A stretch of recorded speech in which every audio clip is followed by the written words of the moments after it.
Let's go to Ernest Hancock. Ernest Hancock's produced for syndicated shows, done his own radio show, met him out at Crawford when we were out there protesting the war. He is a libertarian. He calls the government a gang with a flag, and that's what it is, certainly out of control now, in the words of Thomas Jefferson. But they've produced thousands and thousands of Obama deceptions. They put videos up on YouTube of this, and people are doing this all over the country. We should mimic what they're doing. And then they're going to go to this big event when the Obamator, the Obama, I love you.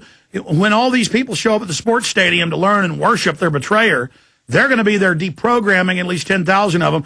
But they're going to need volunteers and help handing out all these DVDs. And also maybe having to smuggle some in because, this is America. You're not allowed to hand DVDs out. Ernest Hancock, tell us about what you're doing out there.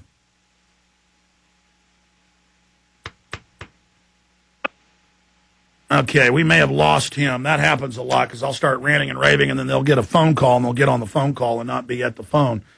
Old Mike Rivera was doing that earlier. Do we have him now? Or is he listening on the Internet with a 2-minute delay? Yeah, that's what they do. People email me. They think the Internet delay is a setup to censor. Internet just delays, folks. Hey, Ernest, good to have you on with us. Yeah, it's a pleasure to talk to you again, man. Hey, I tell you, a little correction. We've already started distributing these. We wanted to. It's not just at the event. We did 10,000. We were up to going up to 15,000 now. They are out every day. They come in at night. We go around. Let's let people know. Here in the Valley, Staples has DVDs on sale for $7 for $50. Man, we're all over it. We go and take up every bit we can. We produce them. We have 3 11-stack DVD duplicators. We go all night. We make these DVDs. Then we go the next day. A bunch of the guys and the kids and stuff go out on campus, pass them out. They're going to be fully informed well before you have Obama comes here. I'm suspecting he's going to find the excuse not to come to Arizona with all the freed minds that we have using Obama deception. The kids here and the activists, they were so enthusiastic about your film that they wanted to get it out into their peers. So what they did is we helped them with equipment and so on to mass produce this at our workshop here. Then we have our own printing press. We do silk screen. We got our own video and radio studios, and they get to do whatever they want. And this is I've also noticed you guys are smart. The college students are getting some smoking, gorgeous girls who are patriots to go out and be the voice of this on local campus TV and radio. Well, any effort has a cumulative effect. And what has happened is we have the university newspapers have come by and interviewed and taken pictures and promoting this. And a big story out in the College Times this Thursday. So we have a lot of press that's covering this.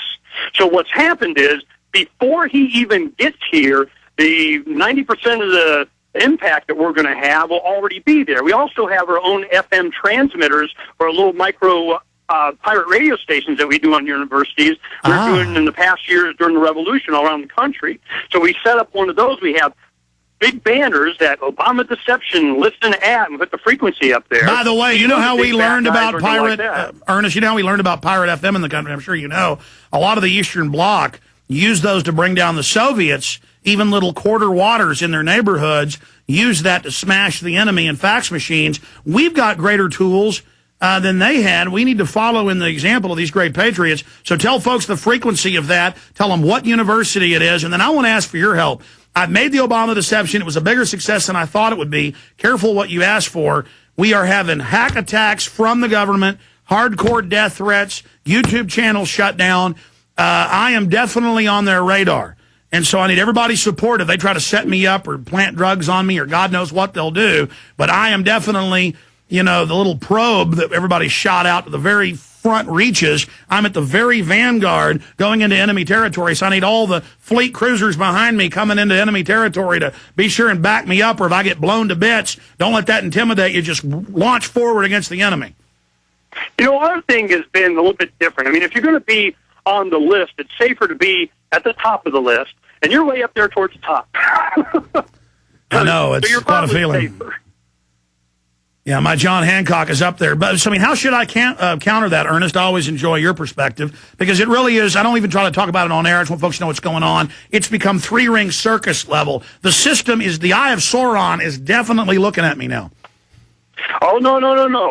There's no doubt. We've been active. A lot of the people here that provided the facility for that, we've been active libertarians since the early 90s. We went through, when they had their Missouri list of patriots kind of homeland defense thing, we went through that, and that started here in Phoenix with the FBI, that list back in 94. That's it. Those that talk about the Constitution are terrorists, yeah. Yeah, no, we've been through this. We just take it with, it's just part of the game that they play. It's a psyop. I mean, you're very effective in making sure that people understand it is a psyop. This whole thing is if they can get you afraid. I mean, fear is their only weapon. It's becoming more and more obvious that they don't have any other trick in their bag. It's just making you afraid. In fact, I'll tell the bad guys right now, we have a new campaign that will start. We have No Fear. And it's just a big logo, 4x8 of the, squinting eyes, No Fear, and then we'll have freedomsphoenix.com on there and the Revolution logo, and that's what they don't want. They don't want people to be unafraid. They need them looking to the government to solve whatever problem that they created. So we're just not afraid. Now, of course, that doesn't mean that they're not out to get you, but, fear, if you're afraid, then they already won. You just can't. So the frequency at ASU is going to be 91.3. And then, of course, me telling you, they'll try and block it, but it doesn't matter. Heck, the banners that just go out promoting it is enough. It just, because they're so predictable, they can't allow exactly what you're talking about to happen in the Eastern Bloc and so on. Getting the information out is what brought them down. And it's the same thing that's going to happen here. What we have done, and I've noticed over the past few years, since, even after you and I have met in Crawford, what we have learned is that the reason you have such a high demographic of younger people in their 20s and so on during this revolution and such is because they grew up and matured in their teenage years along with the internet in the mid-90s.